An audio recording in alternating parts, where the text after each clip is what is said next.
حسبنا الله ونعم الوكيل نعم المولى ونعم النصير يا غياث المستغيثين أعوذ بالله السميع العليم من الشيطان الرجيم بسم الله الرحمن الرحيم رب اشرح لي صدري ويسر لي أمري واحلل عقدة من لساني يفقهوا قولي اللهم صل على محمد وآل محمد بسم الله الرحمن الرحيم الحمد لله رب العالمين والعاقبة للمتقين اللهم صل وسلم وزد وبارك على صاحب الدعوة النبوية والسودة الحيدرية والإسمة الفاطمية والحلم الحسنية والشجاعة الحسينية والعبادة السجادية والمعاصر الباقرية والآثار الجعفرية والعلوم الكاظمية والحجج الرزوية والجود التقوية والنقابة النقوية والحيبة العسكرية والغيبة الإلهية القائم اللهم صل على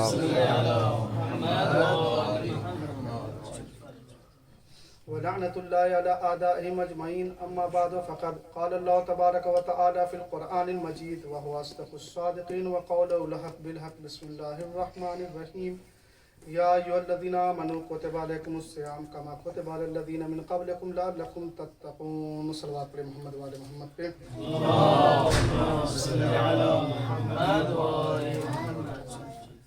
ارشاد رب العزت ہو رہا ہے کہ یا ایہا الذین آمنوا کتب علیکم الصیام کما کتب علی الذین من قبلکم لعلکم تتقون کہ اے ایمان والوں تم پر روزے کو فرض کر دیا گیا ہے اور اس طرح فرض کیا گیا ہے جیسے پچھلی امتوں پہ روزے کو فرض کیا گیا تھا. وجہ کیا ہے، سبب کیا ہے فرض کرنے کی؟ لعلکم تتقون، تاکہ تم سب کے سب متقی ہو جاؤ. آپ غور کریں گے اس آیت میں تو اللہ نے جہاں اپنی عبادتوں کا تذکرہ کیا تو جن و انس کا تذکرہ کیا تو کہا وما خلقت الجن والانس الا لیعبدون، کہ میں نے جن و انسان کو نہیں خلق کیا مگر یہ کہ اپنی عبادت کے لیے. جب عبادت مانگتا ہے تو وہ مطلقاً مانگتا ہے، اس سے انسانوں سے خطاب کیا، تمام جنوں سے خطاب کر کے کہا کہ میں نے جن و انسان کو نہیں پیدا کیا مگر یہ کہ اپنی عبادت کے لیے. ایک جگہ فرماتا ہے یا ایھا الناس اعبدوا ربکم الذی خلقکم، اے لوگوں اس کی عبادت کرو کہ جس نے تم سب کو خلق کیا. تو جہاں اللہ نے عبادت کو طلب کیا، جہاں تقاضائے عبادت ہے وہاں ضروری ہے کہ وہاں انسان ہو یا جنات ہو. لیکن جہاں اللہ نے روزے کو طلب کیا تو وہاں پہ نہ انسان دے مانگا، نہ انسان کو دیکھا، نہ مسلمان کو دیکھا، بلکہ کہا یا ایھا الذین آمنوا، بلکہ ایمان کو دیکھا اللہ نے. یعنی اللہ نے طلب صوم، طلب روزہ، تقاضۂ روزہ مسلمانوں سے نہیں، تقاضۂ روزہ انسانوں سے نہیں بلکہ مومنوں سے. اللہ کہہ سکتا تھا یا ایھا الناس یا ایھا الذین اسلموا کتب علیکم الصیام، لیکن نہ یا ایھا الذین آمنوا، تم پہ روزے کو ایمانداروں فرض کیا گیا. اس کا مطلب کہ جو انسان روزہ ہے وہ، اس کا مطلب کہ جو انسان روزے دار ہے کم سے کم اس کے لیے لازم یہ ہے کہ وہ مومن ہوگا. آپ غور کریں، جو بھی روزے دار ہوگا اس کے لیے لازم ہے کہ وہ مومن ہوگا. اچھا، مومن ہو جانا یہی کافی ہے؟ انسان صرف مومن ہو جائے یہی کافی ہے؟ کہا نہیں. القرآن یفصل بعضہ بعضا، قرآن کا بعض قرآن کی بعض آیتوں کی تفسیر کرتی ہے. مجمل آیتوں کی تفسیر، یہ آیتیں جو ہے اس کی تفسیر کرتی ہیں. اب جب انسان لعلکم تتقون روزہ رکھ کے متقی ہو جائے تو کیا متقی ہونا اس کے لیے کافی ہے؟ کیا انسانیت کی معراج یہی ہے کہ وہ متقی ہو جائے؟ کیا انسانیت کی معراج یہی کہ وہ متقی ہو جائے؟ کہا قرآن کی آیت پھر بڑھ کے سہارا دیتی ہے اور کہتے ہیں یا ایھا الذین آمنوا اتقوا اللہ وکونوا مع الصادقین، اے ایمان لانے والوں تقوی الہی اختیار کرو اور سچوں کے ساتھ ہو جاؤ، سچوں کے ساتھ ہو جاؤ. اب دیکھیں اتنی عظیم کتاب ہے، یہ معجزاتی کتاب ہے، اس کا حرف زبر آیت پورا کا پورا سورہ معجزہ ہے، کوئی ایک حرف اس کا معجزہ ہے. خود اس قرآن مجید نے جب کہا کہ صادقین کے ساتھ ہو جاؤ، اس کا مطلب کہ انسان کے لیے لازمہ ہے کہ جو مومن ہو تقوی اختیار کر رہا ہے اس کے لیے یہ ہے کہ تلاش کرے کہ وہ سچے کون ہیں. جب یہ اتنی عظیم کتاب ہے کہ اس نے خود پھر بتایا ہوگا کہ سچے کون ہیں، اور یہ عظیم کتاب ہے کہ تمام سیادت کو اس نے اپنے اندر رکھ لیا ہے. یہ وہ عظیم کتاب ہے کہ جس مہینے میں یہ کتاب نازل ہوئی وہ تمام مہینوں کا سردار، جس شب میں یہ کتاب نازل ہوئی وہ تمام شبوں کی سردار، جو جبریل لے کر آیا وہ تمام فرشتوں کا سردار، جس زبان میں یہ کتاب آئی وہ تمام کتابوں کی سردار، جس رسول پہ یہ کتاب آئی وہ تمام رسولوں کا سردار۔ تو اتنی سیادت کو اکٹھا کی ہوئی یہ کتاب ویسے تو نہیں ہوگی کہ اس نے کہا سچوں کے ساتھ ہو جاؤ پھر اپنے اپنے حساب سے سچے بنا لیے جائے۔ جب اس نے کہا سچوں کے ساتھ ہو جاؤ تو اسی کتاب سے پوچھو کہ آخر سچے کون ہیں، تو یہ کتاب ہم کو آگے بڑھ کے جواب دے گی کہ تعرف الاشیاء بازداد ہے۔ دیکھیے کلیہ کہ ہر چیز اپنے ضد سے پہچانی جاتی ہے، دن کو رات کے ذریعے پہچانا جاتا ہے، گورے کو کالے کے ذریعے پہچانا جاتا ہے، اچھے کو برے کے ذریعے پہچانا جاتا ہے۔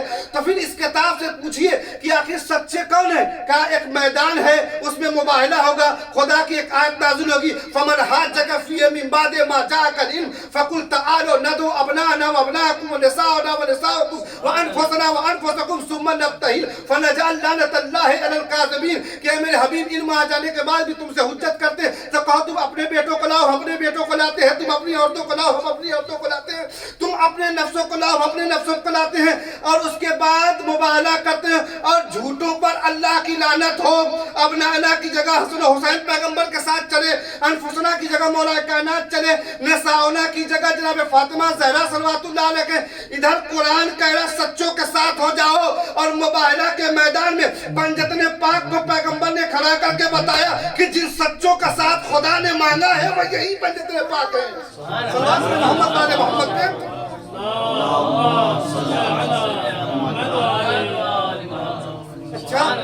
سچوں کے ساتھ ہو جائیں۔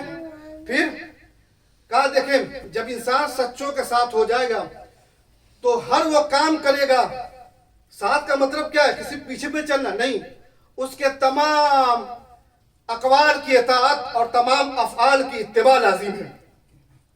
آپ دیکھیں جتنے بھی اولیاء خدا یا انبیاء من جانب اللہ ہیں ان کا لازمہ یہ تھا کہ وہ سچے ہوں۔ کوئی نبی یہ نہیں ہو سکتا کہ وہ جھوٹا ہو یا خواہش نفس کی بنیاد پر کوئی کلام کر دے اگر خدا کی جانب سے۔ ہر نبی کا 1,24,000 انبیاء کے لیے لازمہ یہ ہے کہ وہ سچے ہوں۔ اب اگر ذرا دیکھیں آپ لوگ غور کریں، اگر کسی نبی کے لیے اللہ کہہ دے کہ وہ سچا ہے تو کتنا بڑا سچا ہوگا۔ قرآن میں آیا وَذْكُرْ فِي الْكِتَابِ إِبْرَاهِيمَ إِنَّهُ كَانَ صِدِّيقًا نَبِيًّا، اور کتاب ابراہیم میں کتاب ابراہیم کا ذکر کرو، جس میں کیا لکھا تھا کہ انہو کان صدیقا نبیہ، کہ وہ سچے نبی تھے۔ آپ غور کریں کون سچے نبی تھے؟ جناب ابراہیم۔ میں صادق اور صدیق کی بحث میں نہیں جانا چاہتا۔ جناب ابراہیم کو اللہ نے کیا کہا؟ یہ صدیق نبی تھے، اور امت نے کیا لکھا کہ ابراہیم نے 3 جھوٹ بولے۔ اللہ کہہ رہا ہے کہ جناب ابراہیم صدیق نبی ہیں، امت کہہ رہی ہے کہ جناب ابراہیم 3 جھوٹ بولے۔ ہاں محدثین نے لکھا کہ جناب ابراہیم 3 جھوٹ بولے۔ کہا پہلا جھوٹ اس وقت کہ جب چاند سورج اور ستارے کو ڈوبتے ہوئے دیکھا، کہا یہ میرا خدا ہے، جبکہ یہاں پہ استفہام انکاری تھا جناب ابراہیم کا۔ کہا یہ میرا خدا ہے، کہا جو ڈوب جائے وہ خدا نہیں ہو سکتا۔ آپ غور کر رہے ہیں۔ اس کے بعد دوسری جگہ جب امت نے کہا قوم ابراہیم نے کہ چلیے جشن میں، تو قال انی سقیم، تو جناب ابراہیم نے کہا میں بیمار ہوں۔ محدثین نے لکھا وہ بیمار نہیں تھے پھر بھی کہا میں بیمار ہوں۔ اور تیسرا جب وہ چلی گئی قوم تو انہوں نے سارے بتوں کو توڑ دیا، اور جو بڑا والا بت تھا بیلچا پالا جو بھی تھا اس تک لٹکا دیا۔ جب قوم نے آ کے پوچھا آویزہ کیا، جب قوم نے آ کے پوچھا کہ کس نے یہ کیا، تو کہا بڑے سے پوچھ لو وہ خود بتائے گا۔ آپ غور کریں تو امت نے کہا کہ جناب ابراہیم نے 3 جھوٹ بولے۔ کہا کہ جو ہے یہ ڈوب جانے والے میرے خدا نہیں ہو سکتے۔ کیا یہ ڈوب گئے؟ ڈوب جانے والے میرے خدا نہیں ہو سکتے۔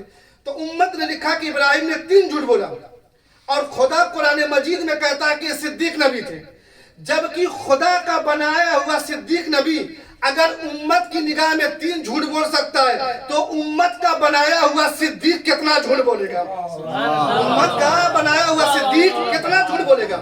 آپ غور کر رہے ہیں۔ اب میں نہیں کہتا، اس کے جھوٹ پہ اس کی بیٹی گواہ۔ اگر کوئی سچا ہوتا ہے نا تو انسان کہتا ہے تو اس کی ایک بات پہ یقین، جو سچا ہے وہ جو کہتا ہے سچ بولتا ہے، جب کہتا ہے وہ سچ بولتا ہے. آپ غور کریں، کوئی سچے کی بات پہ نہیں، پھر سے بتا صحیح بول رہے ہو نا، کبھی کہتا ہے انسان نہیں کہتا. جب کوئی سچا ہوتا ہے تو اس کی بات پہ فوراً یقین کر لیتا ہے. جب جھوٹا ہوتا ہے ارے چھوڑو پھینکتا رہتا ہے، جھوٹ بولتا رہتا ہے. آپ غور کر لیں، اس کی بات پہ یقین. اگر کوئی واقعہ کے بیان بھی کر دیتا ہے تو آدمی کیا کہتا ہے کہ دوسرے سے پوچھ کے سمجھتا ہے کہ واقعی یہ واقعہ ہوا ہے کہ نہیں ہوا ہے. یہ فطرت ہے. میں نہیں، خود کی بیٹی کہتی ہے کہ میرے بابا، ام المومنین حضرت عائشہ کہتی ہے کہ میرے بابا جب بھی آتے تھے تو مجھ سے بات کیا کرتے تھے اور دیکھتے علی کی طرف تھے. بات کرتے تھے مجھ سے اور دیکھتے علی کی طرف تھے. جب مجھے رہا نہیں گیا تو میں نے اپنے بابا سے کئی دن بعد پوچھ دیا، بابا کیا وجہ ہے کہ آپ بات مجھ سے کرتے ہیں اور دیکھتے علی کی طرف ہیں؟ دیکھیں بیٹی کو یقین نہیں ہے بات سے. فوراً باپ نے کہا کہ میری بیٹی میری دختر میرے جگر کا ٹکڑا، رسول نے فرمایا ہے کہ علی کے چہرے کی طرف دیکھنا عبادت ہے. تو میں علی کے چہرے کی طرف دیکھ کر عبادت بھی کرتا ہوں، تم سے کلام بھی کر لیا کرتا ہوں. آپ غور کریں، اس نے یہ بیان کر دیا. اب جب بیان کر دیا تو اگر کوئی صدیق ہوتا تو کیا ہونا چاہیے تھا؟ بات پہ یقین ہو جانا چاہیے تھا، لیکن نہ، یقین نہیں ہوا. جب پیغمبر اسلام آئے گھر میں تو فوراً کا کیا آپ نے علی کے لیے فرمایا ہے کہ علی کے چہرے کی طرف دیکھنا عبادت ہے؟ تو پیغمبر نے کہا ہاں میں نے فرمایا ہے کہ علی کے چہرے کی طرف دیکھنا عبادت ہے. علی کے چہرے کی طرف دیکھنا عبادت ہے. دیکھیے کس پر یقین نہیں ہے، یہ عام نہیں ہے، یہ زوجہ رسول کو، صحابی رسول پہ یقین نہیں ہے. آپ غور کریں، ام المومنین کو، خلیفۃ المسلمین پہ یقین نہیں ہے. ایک بیٹی کو اپنے باپ کی بیان کی ہوئی حدیث پر یقین نہیں ہے. تو جب خود کی بیٹی اپنے باپ کی بیان کی ہوئی حدیث کو یقین نہیں رکھتی، ایمان نہیں رکھتی، تو رسول کی بیٹی کے سامنے اگر وہ انسان حدیث بیان کرتے تو رسول کی بیٹی اس کی حدیث کو کیسے قبول کر سکتی ہے؟ آپ غور کریں، کیا وہ حدیث کہ نحنو معاشر الانبیاء لا نرثو ولا نورث ما ترکنا ہو صدقہ. تو رسول کی بیٹی کیسے یقین کر سکتی ہے جب خود کی بیٹی؟ آپ غور کریں، یہ وہ عظیم حدیث ہے کہ النظر الی وجہ علی بن ابی طالب. یہ عام نہیں ہے. جب یہ حدیث کو مخالفین نے دیکھا تو کہا یہ حدیث باطل ہے. یہ کیسے ہو سکتا ہے کہ علی کے چہرے کی طرف دیکھنا عبادت ہے؟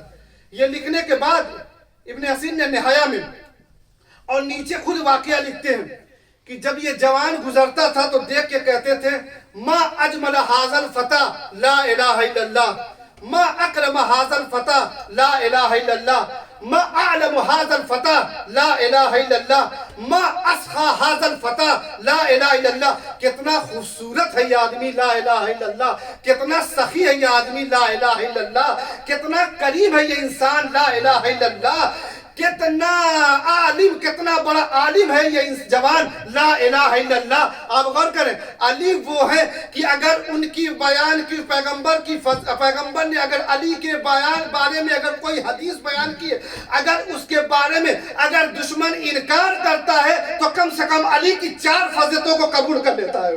آپ غور کریں، 4 فضیلتوں قبول کر لیتا ہے. اور قبول کیا یعنی کیا؟ لا الہ الا اللہ. یہ کریم ہے کتنا جوان لا الہ الا اللہ، یہ سخی ہے کتنا جوان لا الہ الا اللہ. آدم سے لے کے خاتم تک جتنے نبی ہیں سب کا ایک نعرہ تھا، کیا؟ کہو لا الہ الا اللہ، کہو لا الہ الا اللہ، لا الہ الا اللہ کہو.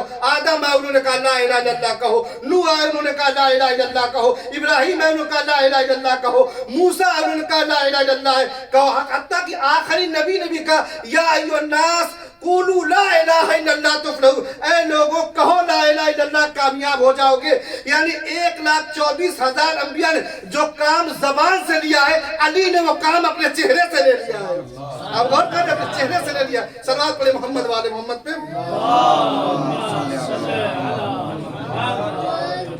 وہ کام مولا کائنات نے اپنے چہرے سے لیا.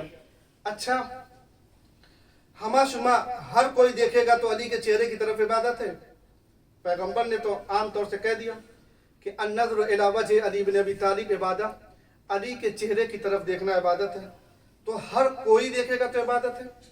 مومن دیکھے گا تب بھی عبادت ہے، غیر مومن کافر دیکھے گا غیر مومن دیکھے، کافر دیکھے، مشرک دیکھے، دیکھتے ہی تھے مکہ میں مدینے میں دیکھتے ہی تھے، تو کیا وہ دیکھیں گے تو ان کو بھی ثواب ملے گا؟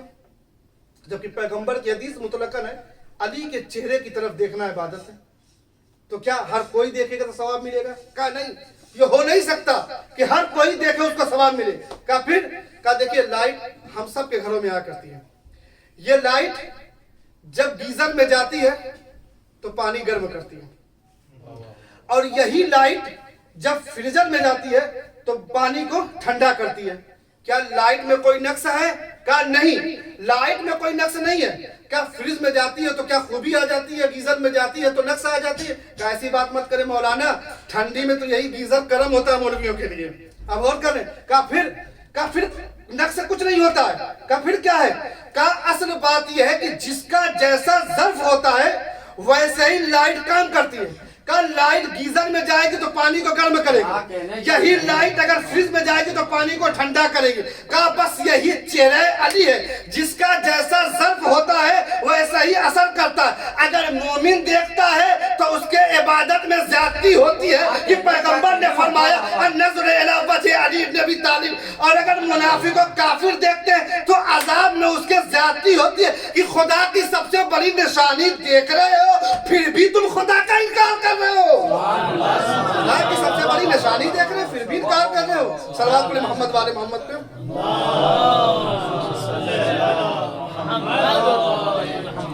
تو یہ علی کا چہرہ، اور ایسا چہرہ ایک مرتبہ مولا کائنات کے چہرے پر دیکھنا، تمام تر چیزوں کی طرف دیکھنے کا ثواب جو ملتا ہے وہ علی کے چہرے کی طرف دیکھنا ثواب ملے گا۔ کہ چند چیزیں جن کی طرف دیکھنا عبادت ہے، کعبہ کی طرف دیکھنا عبادت ہے، کتاب قرآن مجید النظر الی المصحف عبادہ، کعبہ کی کتاب خدا کی طرف یعنی قرآن مجید کی طرف دیکھنا عبادت ہے۔ اسی طریقے سے باپ کی طرف اولاد کا محبت کی نگاہ سے دیکھنا عبادت ہے۔ اس کے بعد چوتھی منزل پہ کہا کہ علی کے چہرے کی طرف دیکھنا عبادت ہے۔ لیکن آپ تمام چہروں کو دیکھ لیں، تمام چیزوں کو دیکھ لیں، کعبہ کی طرف دیکھنا ہو، قرآن کی طرف دیکھنا ہو، عالم کی طرف دیکھنا ہو، باپ کی طرف دیکھنا ہو، جتنی طرف آپ دیکھیں گے اس کی طرف ایک مرتبہ دیکھیں گے ایک ہی ثواب ملے گا۔ آپ جب کعبہ کو دیکھیں گے تو قرآن مجید کے دیکھنے کا ثواب نہیں ملے گا۔ جب آپ کعبہ کو دیکھیں گے تو عالم کے چہرے کی طرف، باپ کے چہرے کی طرف دیکھنے کا ثواب نہیں ملے گا۔ جب آپ کتاب خدا کو دیکھیں گے تو عالم کے چہرے کی طرف دیکھنے کا ثواب نہیں ملے گا، کعبہ کی طرف دیکھنے کا ثواب نہیں ملے گا، باپ کے چہرے کی طرف دیکھنے کا ثواب نہیں ملے گا۔ یعنی آپ جس کی بھی طرف دیکھیں گے، جن کی طرف دیکھنا عبادت ہے، تو صرف ایک ثواب ملے گا جس کو آپ دیکھ رہے ہیں۔ یعنی کعبہ کو دیکھیں گے تو کعبہ کے دیکھنے کا ثواب، قرآن کو دیکھیں گے قرآن کو دیکھنے کا ثواب، عالم کو دیکھیں گے عالم کو دیکھنے کا ثواب، والد کو دیکھیں گے والد کو دیکھنے کا ثواب۔ واحد ذات مولا کائنات کی ہے کہ جب آپ مولا کائنات کو دیکھیں گے تو کعبہ کا بھی دیکھنے کا ثواب ملے گا، قرآن کے بھی دیکھنے کا ثواب ملے گا، علی کے چہرے کا دیکھنے کا ثواب ملے گا، باپ کے بھی چہرے کی طرف دیکھنے کا ثواب ملے گا، عالم کے چہرے کی طرف دیکھنے کا ثواب ملے گا۔ دلیل کا علی کو دیکھیں گے تو کعبہ کا ثواب کیسے؟ کہ پیغمبر نے فرمایا یا علی انت بمنزلۃ الکعبہ، اے علی تیری مثال کعبہ کی ہے۔ کہ عالم کے چہرے کا کیسا ثواب ملے گا؟ کہ پیغمبر نے فرمایا انا مدینۃ العلم وعلی بابھا۔ کہ یہ بتا باپ کے چہرے کی طرف دیکھنے کا ثواب کیسے ملے گا؟ پیغمبر نے فرمایا یا علی انا وانت ابوا هذه الامه۔ کہ قرآن مجید کی طرف دیکھنے کا ثواب کیسے ملے گا؟ پیغمبر نے فرمایا القرآن مع علی وعلی مع القرآن۔ صلوات پڑھیں محمد والے محمد پہ۔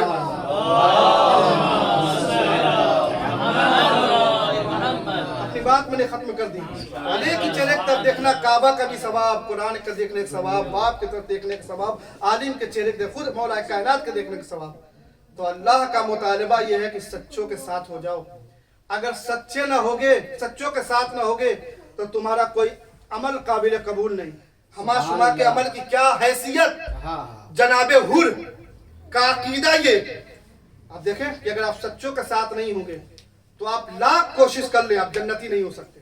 دلیل دے رہا ہوں، جناب حر عقیدہ یہ کہ جب امام حسین نے کہا سقلت کا ام کا یا حر، اے حر تیری ماں تیرے غم میں بیٹھے، تو کہتے ہیں آپ کی ماں اتنی عظیم ہے کہ آپ کے علاوہ کوئی جملہ کہتا تو میں اس کو بھی یہی جواب دیتا۔ غور کر عقیدہ یہ جناب فاطمہ زہرا کا سلسلے میں، اور عمل کتنا اچھا کہ مقاتل نے لکھا کہ جب تک امام حسین کے ساتھ رہے جناب حور امام حسین کے پیچھے نماز پڑھتے تھے، کسی اور کے پیچھے نماز نہیں پڑھتے تھے۔ عقیدہ اتنا اچھا، عمل اتنا اچھا، لیکن سوال یہ ہوتا ہے کہ اگر صبح عاشور جناب حور اس وقت کے صادق سے جا کے نہ ملتے تو کیا جنتی ہوتے؟ کیا جنتی ہوتے؟ کہا نہ، وہی حال ہوتا، اسی طریقے سے لعنت کے مصداق ہوتے جیسے اور یزیدی ہے نا، لیکن جیسے ہی صادق سے جا کے ملے اس وقت کے صادق سے، ویسے ہی اب ان کا نام جو لعنت اللہ میں ذکر تھا اب علیہ السلام میں چلا گیا۔ آپ غور کریں، اب جو لعنت کا سبب تھا اب وہی حور پہ لوگ رشک کرے، فخر کرے، کاش کی حور کی منزل تک پہنچ جائے۔ وقت کا امام کہتا ہے شہدائے کربلا میری جان آپ، میرے ماں باپ آپ پر قربان ہو جائیں۔ آپ غور کریں شہدائے کربلا میں جناب حور کی کیا منزل ہے، کتنے عظیم تھے جناب حور اور شہدائے کربلا۔ صبح عاشور آنکھ کھلی، چاہتے ہیں کہ وضو کریں، چلو میں پانی لیتے ہیں، جیسے پانی لیتے ہیں وضو کے لیے، کانوں میں العطش العطش کی صدائیں آتی ہیں، صدائیں آئی، حور کی ساری توجہ پہنچ گئی خیمہ حسین کی طرف۔ کتنے پیاسے تھے امام حسین کے بچے، امام حسین کے گھر والے، امام حسین کے اصحاب کتنے پیاسے تھے کہ وہ گھرانہ جس نے کبھی کسی سے کچھ نہ مانگا، یہ گھرانہ ہمیشہ سب کو دیا ہے۔ اس گھرانے کے ہر فرد آج کہہ رہا، بچے جتنے تھے صدا بلند کریں العطش العطش العطش۔ جناب حور چلے، اپنے بھائی، اپنے بیٹے، اپنے غلام کو لے کے حسین کی طرف چلے۔ علامہ سید علی نقن کہتے ہیں کہ سپر اپنے سامنے رکھ لی۔ کا سپر سامنے رکھ لی، کا اس زمانے کا رواج یہ تھا کہ جب انسان جنگ کرنے جاتا تھا تو تلوار سامنے رکھتا تھا، اور جب وہ صلح کرنے جاتا تھا تو سپر سامنے رکھتا تھا۔ بس حور نے سامنے سپر رکھ لی کہ حسین سے صلح کرنے جا رہا ہوں۔ اور میں کہتا ہوں، علامہ سید نقن کہتے ہیں، میں کہتا ہوں کہ اس لیے بھی سپر رکھ لی کہ کون سا منہ حسین کو دکھاؤں کہ آج حسین پہ جتنی مصیبتیں ہیں اس کا سارا ذمہ دار میں ہوں۔ چلے حسین کے پاس، کتنے کریم ہے، کتنا کریم ہے میرا امام۔ قدموں میں گر گئے اور قدموں میں گر کے کہتے حل لی توبۃ ابن رسول اللہ، کیا میرے بھی گناہ بخش دیے جا سکتے ہیں؟ سننا تھا۔ امام حسین نے تجاہل عارفانہ سے کہا، کون ہو بھائی؟ میں نے تم کو پہچانا نہیں، کون ہو تم؟ آپ غور کریں، امام کیا نہیں پہچانتے؟ آج میرے عباس کے بازو کٹ جانے کا سبب حور ہے، علی اکبر کے سینے میں برچی کا چھٹ جانے کا سبب میرا یہ حور ہے، اور محمد کی شہادت کا سبب یہ حور ہے، لیکن کہتے ہیں حور اے تم کون ہو؟ کہا مولا آپ نے پہچانا نہیں۔ اب داستان خوش سن، مولا میں وہی ہوں جس نے راستہ روکا، مولا میں وہی ہوں جس نے لجام فرس پہ ہاتھ ڈالا۔ امام حسین علیہ السلام نے کہا، اچھا حور، اے حور تیری ماں نے تمہارا کتنا اچھا نام رکھا ہے، اے حور تم دنیا میں بھی آزاد ہو، آخرت میں بھی آزاد ہو، تجھے میں نے بھی معاف کیا، میرے خدا نے بھی معاف کیا۔ امام تڑپ گئے، کہا مولا تڑپ کیوں رہے؟ کہا جب تم میرا دشمن بن کے آیا تھا تو میں نے تم کو پانی پلایا تھا، آج اپنے فرزند رسول کے پاس کچھ نہیں ہے جو تم کو پانی پلائے۔ فوراً امام حسین نے حور کو رخصت کیا، جناب حور آئے، جنگ کرتے ہوئے شہید ہو گئے۔